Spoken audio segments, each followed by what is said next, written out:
دوسرا سوال ہے، میرا سوال یہ ہے کہ لوگ کہتے ہیں کہ اللہ تعالیٰ نے مرد کو عورت کا حاکم بنایا ہے، تو اللہ تعالیٰ نے قرآن میں قوام کا لفظ کیوں استعمال فرمایا؟ اس کی جگہ حاکمون علی النساء بھی تو استعمال کیا جا سکتا تھا۔ اقوام قوام کا لفظ کس مقصد کے لیے آیا ہے؟ دیکھیے، اللہ تبارک و تعالیٰ نے دائرۂ گھر کا ایک خاندان ہے، خاندان، تو خاندان مرد اور عورت سے بنتا ہے، اس کے بعد پھر بچے ہوتے ہیں، تو خاندان کا کوئی سرپرست ہوگا، کوئی نگراں ہوگا، تو ایک ہی ہوگا وہ، تو ظاہرہ عورت نہیں ہو سکتی، اس لیے کہ عورت جو ہے وہ اپنی جسمانی اعتبار سے کمزور ہے، فطری طور پر وہ کمزور ہے، وہ باہر بھی نکلتی ہے تو اپنے ساتھ ایک بچی کو لے لیتی ہے، تنہا نہیں نکلتی ہے، تو اس لیے وہ گھر کی سرپرست نہیں ہو سکتی۔ گھر کا سرپرست کون ہوگا؟ مرد ہوگا، تو گھر کا سرپرست وہ مرد کو اللہ تبارک و تعالیٰ نے خاندان کا سرپرست بنایا ہے۔ تو اس لیے یہ جو لوگ یہ کہتے ہیں کہ اللہ تبارک و تعالیٰ نے مرد کو عورت پر حاکم بنایا ہے، ان کی بات صحیح نہیں ہے۔ حاکم نہیں ہے وہ، حاکم نہیں بنایا ہے اللہ نے، نگراں بنایا ہے، وہ سرپرست ہے، اس کی حیثیت نگراں کی ہے۔ قوام کے معنی نگراں کے ہوتے ہیں، سرپرست کے ہوتے ہیں، وہ خاندان کا سرپرست ہے، نگراں ہے۔ وَلِلرِّجَالِ عَلَيْهِنَّ دَرَجَةٌ، اور مردوں کو ایک درجہ فضیلت حاصل ہے، بس، نہیں تو مرد اور عورت دونوں برابر ہیں، ایک ہی ماں باپ کی اولاد ہیں، وہ نہیں ہے کہ عورت کا مقام کچھ ارے کم ہے مرد سے، نہیں نہیں، عمل وہ بھی اچھا عمل کرے گا تو اس کو بھی اجر ملے گا، عورت بھی کرے گی تو اس کو بھی اجر، اس لیے قرآن کیا کہتا ہے، من عمل صالحا من ذکر او انثی وهو مؤمن فلنحيينه حیاتا طیبہ، جو بھی اچھا عمل کرے گا، مرد ہو عورت ہو، اس کو ہم اچھی زندگی گزروائیں گے۔ تو یہاں مرد اور عورت میں کوئی فرق نہیں ہے، اسی طرح عورت بھی محنت کر کے اعلیٰ سے اعلیٰ مقام حاصل کر سکتی ہے، مرد بھی کر سکتا ہے، تو لیکن ایک درجہ یہ فضیلت جو ہے وہ یہی ہے کہ اس کو اللہ تبارک و تعالیٰ نے مرد کو گھر کا سرپرست اور نگراں بنایا ہے، عورت نگراں نہیں ہو سکتی، جیسا کہ میں نے ابھی عرض کیا، اس لیے عورت کو نہیں بنایا گیا ہے، اس لیے کہ وہ جسمانی اعتبار سے اس کی جو ساخت ہے، اس کی بناوٹ ہے، اس کو فطری طور پر اس کے اندر چونکہ کمزوری ہے، اس لیے اس کو یہ نہیں بنایا گیا، نگراں کی حیثیت ہے اس کی، مرد کی شوہر کی نگراں کی حیثیت ہے۔ جو لوگ کہتے ہیں کہ حاکم کی ہے، ان کی بات صحیح نہیں ہے کسی طرح سے بھی۔ تو اللہ تبارک و تعالیٰ نے الرجال قوامون علی النساء کہا ہے، اور قوام کے معنی نگراہی کے ہوتے ہیں، حاکم کے نہیں ہوتے ہیں۔ صحیح بات ہے، اگر حاکم بتانا ہوتا ہے کہ وہ اس کے حاکم ارے مرد حاکم ہوتا ہے، جو چاہے جیسے چاہے تصرف کرے، نہیں نہیں، نہیں تو اللہ کے رسول صلی اللہ علیہ وسلم چونکہ وہ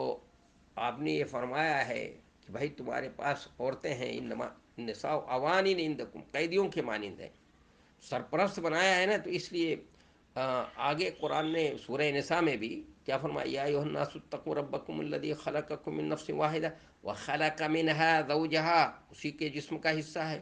وبث منهما رجالا كثيرا ونساء واتقوا الله الذي تساءلون به والارحام ان اللہ کان علیکم رقیبا، بار بار ڈرنے کو کہا گیا ہے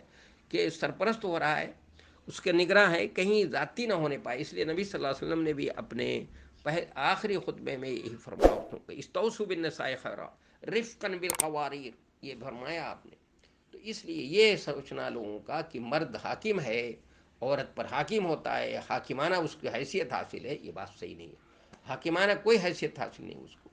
وہ ہے اس کی حیثیت ہے سرپرست کی، بس صرف وہ سرپرست ہے، اور دونوں گاڑی زندگی کی گاڑی کے پہیا ہیں، ان کی دونوں کے مل کر کے محبت کے ساتھ، شفقت و پیار و محبت کے ساتھ یہ زندگی کی گاڑی جو ہے آگے کو رواں اور دواں ہوتی ہے۔ یہ نہیں کہ ایک حاکم ہے اور ایک محکوم ہے، یہ حیثیت نہیں ہے، بلکہ دونوں کی حیثیت رفیق کی ہے، فریق کی نہیں ہے، اور نہ حاکم اور محکوم کی ہے، بس مرد کی جو حیثیت ہے، جو اس کی جسمانی طاقت ہے، اس کی جسمانی جو ساخت ہے فطری طور پر، اس لیے اس کو جو ہے اللہ تبارک و تعالیٰ نے اس کو یہ نگراں بنایا ہے، سرپرست بنایا ہے بس۔ حاکم کی بات یہ جو لوگ کہتے ہیں وہ صحیح نہیں ہے کسی طرح سے بھی، اس کی کسی نے بھی یہ تشریح کی ہی نہیں، کسی مفسر نے بھی تشریح نہیں کی، اور نہ کسی محدث نے اس کی کوئی تشریح کی، اور آج تک کسی نے یہ تشریح نہیں کی، اور جو اگر یہ تشریح کرتا ہے اور کہتا ہے تو وہ غلط کرتا ہے، اسلام کے مزاج کے خلاف بات کرتا ہے۔ یہاں پر اسلام وہ یعنی نعوذ باللہ، یعنی عورت کو تو اس نے بہت نیچ سے اٹھا کر بہت اونچا کیا ہے، اور اس کو بہت کچھ دیا ہے اسلام نے۔ اور دوسری تہذیب، مغربی تہذیب جو عورت کو کچھ دینے کا دعویٰ کرتی ہے، اس نے کیا دیا ہے عورت کو؟